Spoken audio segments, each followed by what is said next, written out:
Bonjour à toutes, bonjour à tous et bienvenue sur TV Vendée dans votre matinale du mardi 20 mai. J'espère que vous allez bien en ce deuxième jour de la semaine avec le retour du soleil. Aujourd'hui, nous en parlerons dans quelques instants. Je vous rappelle bien sûr que vous pouvez réagir à l'actualité du jour avec le WhatsApp officiel de la matinale dont voici le numéro. N'hésitez pas à nous envoyer un petit message avec votre prénom et votre commune de résidence. Nous avons reçu il y a quelques instants sur ce plateau Jennifer Bouillet dans l'invité de la matinale, professeur au lycée Atlantique de Luçon. Elle est venue nous parler de la semaine d'éducation financière à laquelle 2 de ses classes ont participé en collaboration avec la Banque de France. Interview que vous retrouvez désormais sur tvvendée.fr. On passe tout de suite au titre de l'actualité du jour. Nous aborderons ce matin la question de la santé mentale des enfants et des adolescents. Elle s'est considérablement dégradée depuis 2018. Afin de proposer une meilleure prise en charge, l'établissement public de santé mentale Georges Mazurel, situé à La Roche-sur-Yon, vient de lancer plusieurs nouveaux dispositifs, mais ceux-ci sont jugés insuffisants pour la CGT au regard des besoins. En Vendée, 13% des patients sont sans médecin généraliste, illustrant une situation de désert médical qui touche également la ville de La Roche-sur-Yon. Pour y remédier, la ville a ouvert un nouveau centre de santé et soutient l'installation des médecins, à la fois sur les questions de logement, mais aussi d'emploi pour le conjoint. Ces efforts portent leurs fruits. 8 médecins sont arrivés en 2023 et les consultations ont augmenté de 35% en 2024. Le quartier historique du Maroc à Saint-Gilles-Croix-de-Vie vient d'être entièrement rénové entre le port de Plaisance et le centre-ville. La chaussée a été refaite et des plantations participatives ont permis aux habitants de choisir les végétaux qui vont donc embellir leur cadre de vie. Un réaménagement qui valorise le patrimoine tout en renforçant l'attractivité de ce quartier touristique. Nous irons y faire une petite visite. Mais avant de développer ces titres, on fait un petit point sur votre météo pour aujourd'hui. Je vous le disais, le soleil est donc de retour ce matin sur l'ensemble de la Vendée. Comptez 12 à 14 degrés pour ce matin. Dans l'après-midi, le soleil va continuer donc de dominer. Il fera 20 degrés sur le littoral vendéen, 23 degrés dans les terres. Il est temps maintenant de faire un petit point sur les horaires de marée pour ce mardi, avec une basse mer qui était à 4h35 ce matin et qui le sera à nouveau à 17h, pleine mer à 11h20 et 23h50, coefficient de 44. Le passage du Gois, lui, sera au plus bas à 17h25. On fait le tour, comme tous les matins, de vos marchés pour aujourd'hui. On commence avec un marché qui débute à 16h et qui aura lieu jusqu'à 19h. C'est celui de Vendrennes, c'est en face de la mairie, rue de l'Océan. On retrouve ce matin le marché de Nallier de 9h à midi, place Pierre Mendès France, et enfin celui de l'Aiguillon-sur-Mer, c'est à partir donc de 8h, c'est place de la mairie. Il est temps de faire un petit point sur vos conditions de circulation. Rien de particulier ce matin à vous indiquer, si ce n'est les ralentissements, les bouchons habituels en cours de matinée. Prudence néanmoins sur la D763, la 4 voies entre La Roche-sur-Yon et Bellevigny, où à hauteur de Bellevigny, les voies de circulation sont en partie fermées, ce qui provoque des ralentissements. C'est la même chose sur la D948 entre La Roche-sur-Yon et Bournezeau, la 4 voies, ou à hauteur de Bournezeau. Là aussi, une partie des voies sont fermées. Prudence également sur la D137 dans la traversée de Saint-Jean-de-Beugné avec une circulation alternée.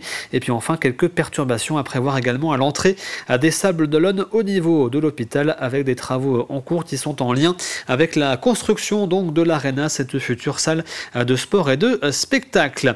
Et en ce mardi, nous fêtons la Saint-Bernardin. Bonne fête à tous. Et un petit dicton pour démarrer cette journée. On dit que s'il gèle à la Saint-Bernardin, tu peux dire adieu à ton vin. Pas d'inquiétude, vous l'avez vu au niveau de la météo, il ne risque pas de geler aujourd'hui. Le soleil, lui, s'est levé à 6h23 ce matin et se couchera à 21h40 ce soir. Et il est temps déjà de passer à l'actualité du jour. Voici le journal.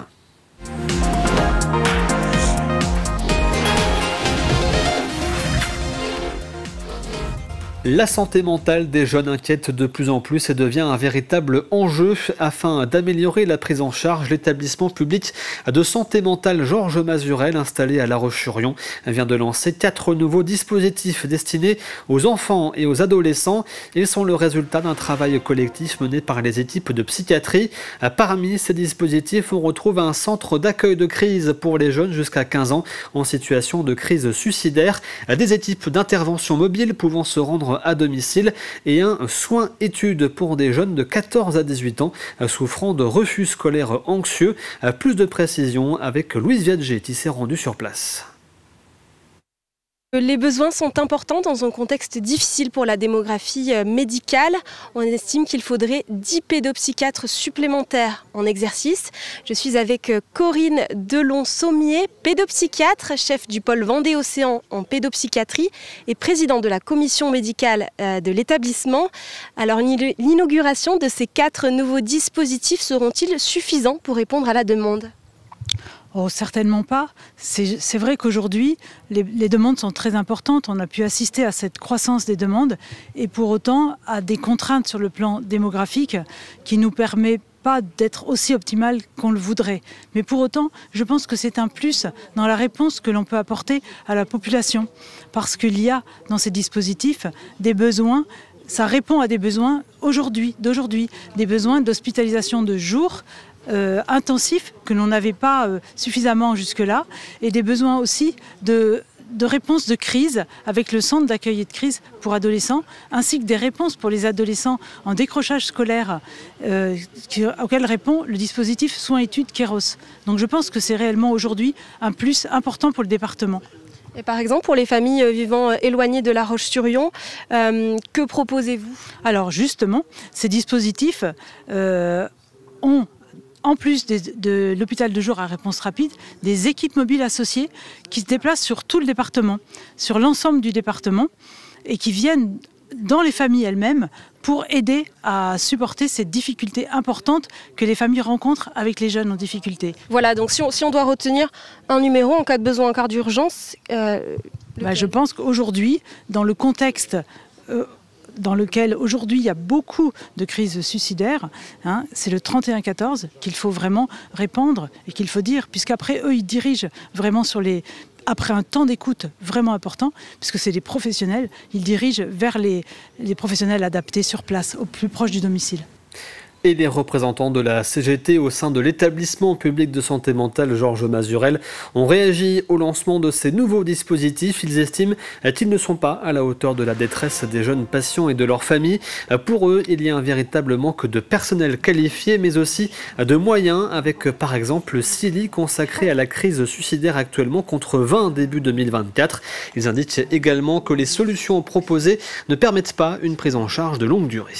Il faut aussi prendre conscience du fait qu'environ 60% des postes de pédopsychiatres sont vacants actuellement, ce qui a pour conséquence de désorganiser le soin et de faire en sorte que les délais d'accès aux soins deviennent très longs et prennent une dimension parfois inhumaine maintenant. C'est inhumain de laisser des jeunes en souffrance sans soins pendant des délais pendant ces délais-là. Les remontées donc de nos collègues sont sur plusieurs tableaux. Il y a d'une part, il y a donc l'allongement des délais, il y a des glissements de tâches qui s'opèrent du fait du manque de médecins. Il y a un retard de diagnostic qui peut être très préjudiciable aussi pour les patients. Et puis il y a donc cet accès aux soins qui est vraiment problématique en termes de délai. Et tout ça, ça génère pour les professionnels qui sont impliqués pleinement dans la prise en charge, ça génère une souffrance qui a des effets délétères. En Vendée, 13% des patients n'ont pas de médecin généraliste. Un chiffre alarmant, même s'il est inférieur à la moyenne nationale. La ville de La Roche-sur-Yon n'est pas épargnée par cette problématique de la désertification médicale. Alors la collectivité tente depuis plusieurs années de séduire les professionnels de santé par différents moyens. Un nouveau centre de santé municipal vient d'être inauguré par exemple dans le quartier de la Garenne et la ville accompagne l'installation des médecins, notamment sur la question du logement ou encore de l'emploi du conjoint, le tout avec le soutien de l'Agence régionale de santé. L'ensemble des dispositifs mis en place semble fonctionner puisque 8 nouveaux médecins sont arrivés en 2023 et qu'en 2024, 22 803 consultations ont été effectuées, soit 35% de plus qu'en 2023.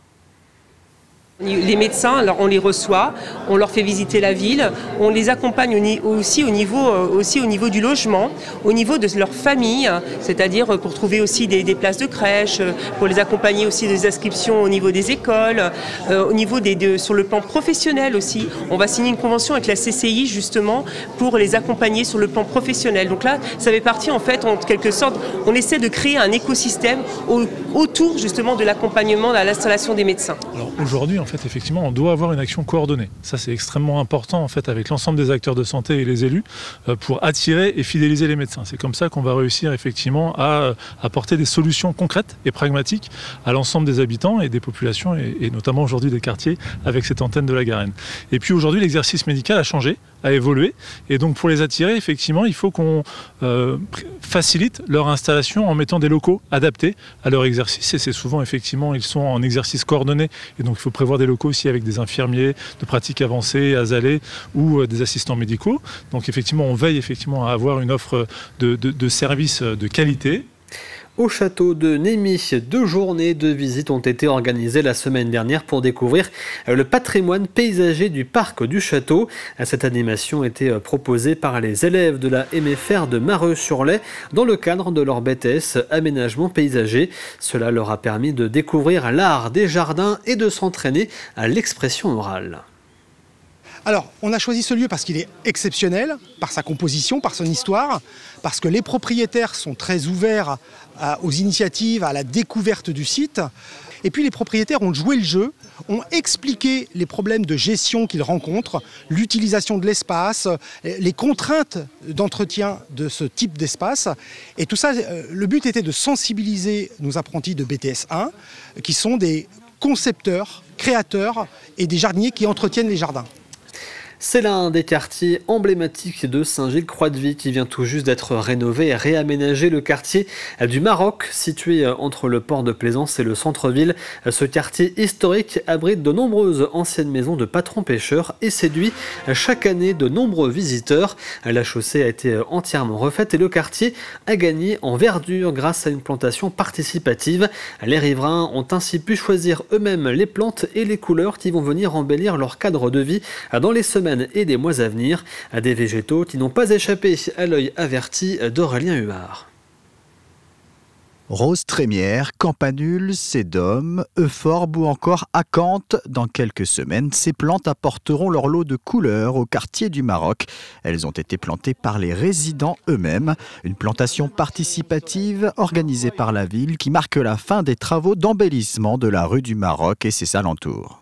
Il y a un enrobé qui crée là aussi un lieu agréable, voilà, avec regardez un petit pavage au creux, enfin au milieu de la rue, ce qui crée aussi, pareil, un très joli, voilà, une très jolie visibilité, dans belle perspective quand même dans ces petites rues avec ces petites maisons aux couleurs, pareil, du bleu, du blanc, voilà.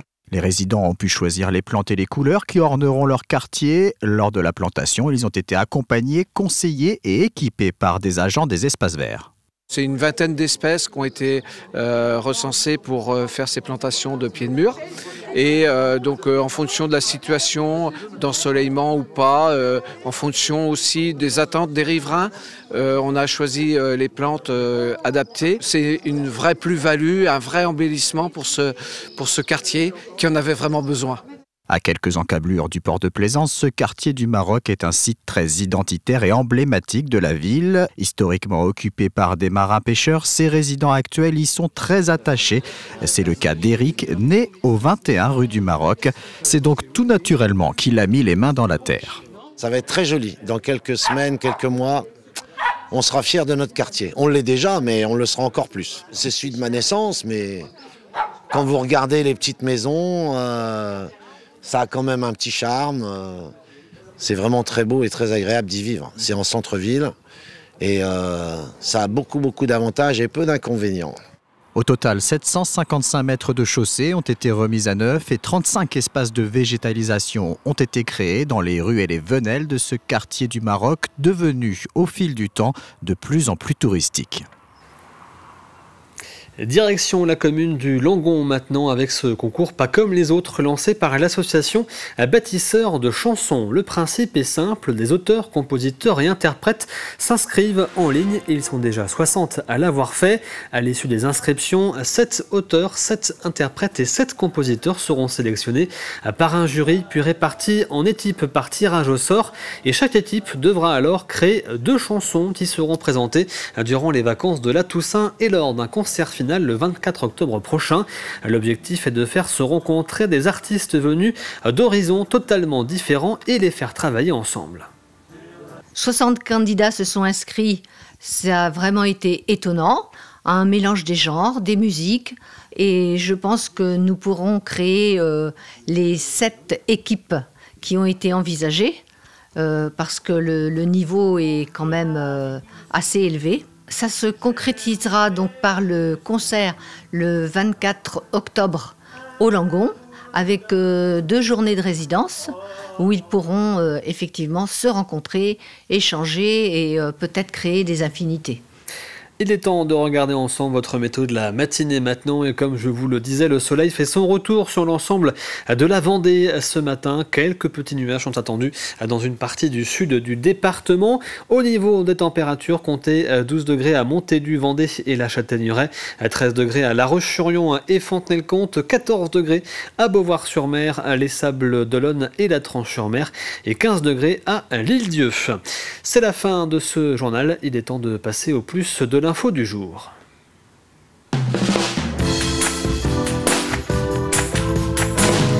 Et le plus de l'info est consacré aujourd'hui aux 50 ans du petit bar installé à la Guyonnière. Ce bar éphémère s'installe durant la période estivale. Il est monté tous les ans par le comité des fêtes soutenu par plusieurs associations de la commune.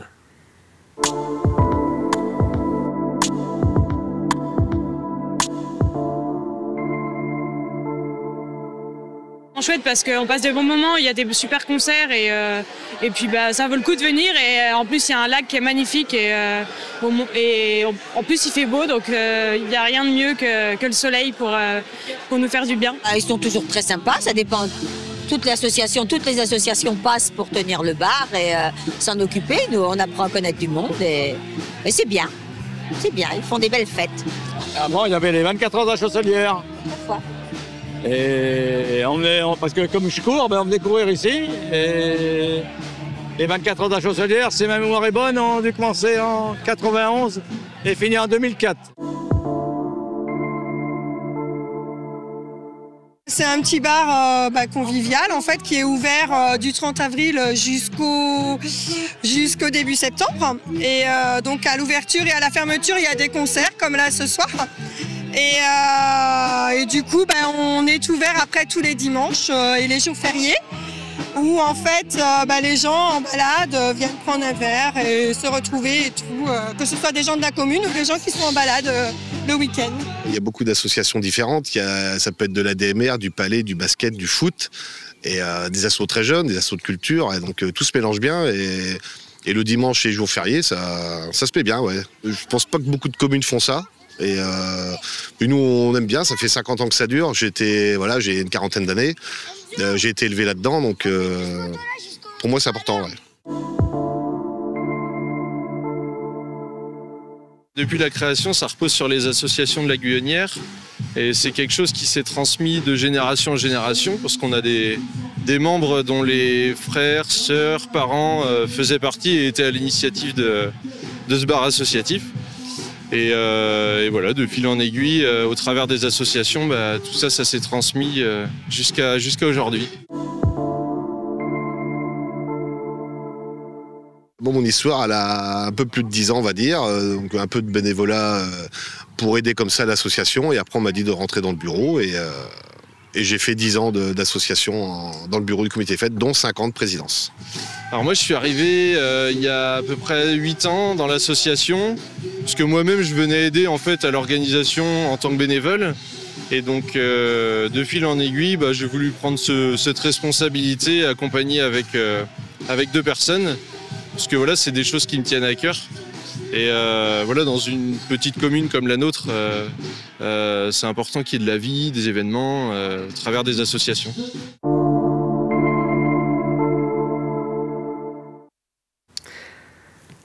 Et voici donc pour ce plus de l'info consacré aux 50 ans du petit bar de la Guyonnière où l'on consomme bien sûr avec modération. Comme tous les mardis, il est temps de passer à Matin Jardin.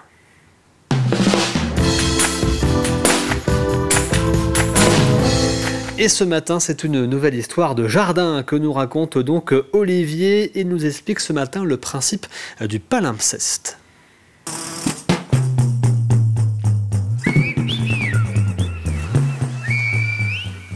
Pour cette nouvelle histoire de jardin, je vous propose d'évoquer la notion de palimpseste.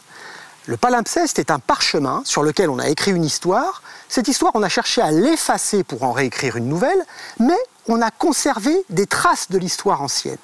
Eh bien, on peut faire un parallèle entre ce parchemin et le paysage, entre l'étude d'un palimpseste et l'analyse paysagère. Pour l'expliquer, je vous propose de découvrir la Cantaudière à Moutier-les-Mauffais. Le château, il est construit à la fin du XVIe siècle, vers 1578. Il a une vocation défensive très affirmée, des douves, et les jardins sont réguliers, clos, à proximité du château. Les communs sont proches et bouchent un peu les vues. Au XIXe siècle, une partie des communs va être détruite et déplacée. Le potager va être déplacé à la faveur de l'aménagement d'un grand parc paysager. Aujourd'hui, nous avons donc un château du XVIe siècle avec des vues favorisées vers le paysage extérieur dans un grand parc qui n'est pas contemporain, qui est postérieur du XIXe siècle. Nous avons là l'expression d'une sorte de paysage palimpseste, d'empilement, d'intervention et d'époque, à la fois sur l'architecture et le paysage. Merci Olivier pour cette nouvelle histoire de jardin que l'on retrouvera bien sûr mardi prochain également. On passe maintenant à l'extrait du jour.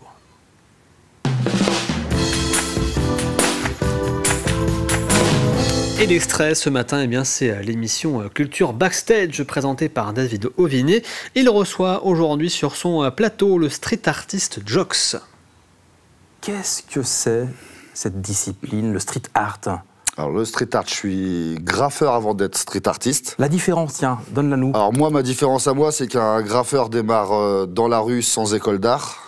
Et un street artiste fait de l'école d'art pour devenir street artiste. Mais l'un va pas sans l'autre, entre guillemets, pour moi. Ok, donc on commence par faire des graphes. Voilà, du graphe. Pour moi, du graphe. Oui.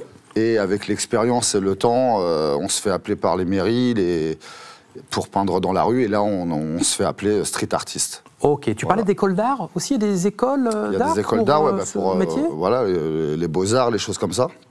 Où on apprend beaucoup plus de techniques et enfin, moi, ma vision des choses, grâce aux graffeurs, maintenant, ceux qui sortent d'école d'art ont des murs en extérieur et voilà, ça devient des street artistes. Comment se fait le choix des lieux où tu vas poser ton art?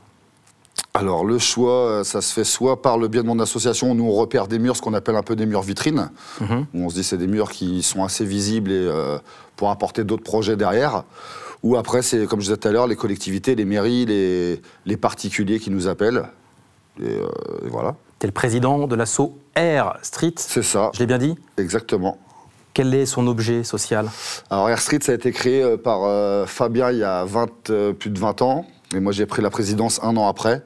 Et Air Street, c'était une association qui a été créée pour la culture hip-hop. Donc, on donnait des cours de danse hip-hop, des cours de chant, des cours d'écriture, des cours d'MAO et bien évidemment des cours de graphe. Donc moi j'étais prof de graphe, on donnait des cours aux petits 2 fois par semaine. Et avec le temps, on s'est spécialisé que dans le graphe. Où maintenant, depuis 10 ans, on n'est vraiment qu'une association de graffeurs. Parle-nous du festival Les Airs de la rue. Ouais, c'est un festival qu'on a mis en place pour les 10 ans de l'association Air Street. Okay. Où on voulait mettre en avant les airs de la rue. Enfin, les arts de la rue, entre guillemets. Et donc vous retrouvez ce numéro de Backstage aujourd'hui sur TV Vendée et bien évidemment également sur tvvendée.fr. Il est temps de passer au jeu de la matinale.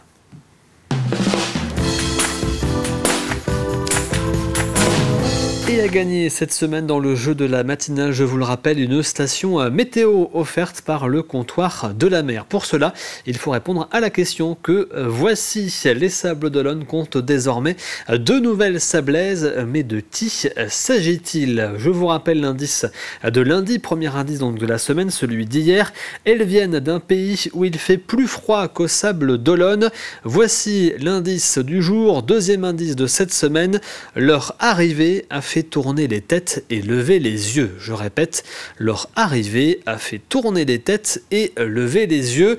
À gagner donc, je vous le rappelle, cette station météo offerte par le comptoir de la mer. Vous avez jusqu'à vendredi à midi pour tenter votre chance et vous retrouvez bien sûr comme chaque semaine la question et l'ensemble des indices jour après jour sur tvvendée.fr.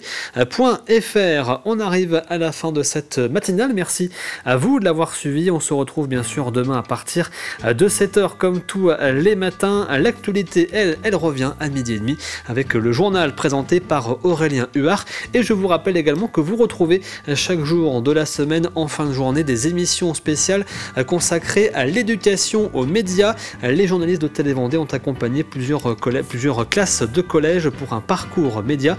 Donc émission spéciale à retrouver tous les jours cette semaine. Merci à vous de nous avoir suivis. Très bonne journée et à demain.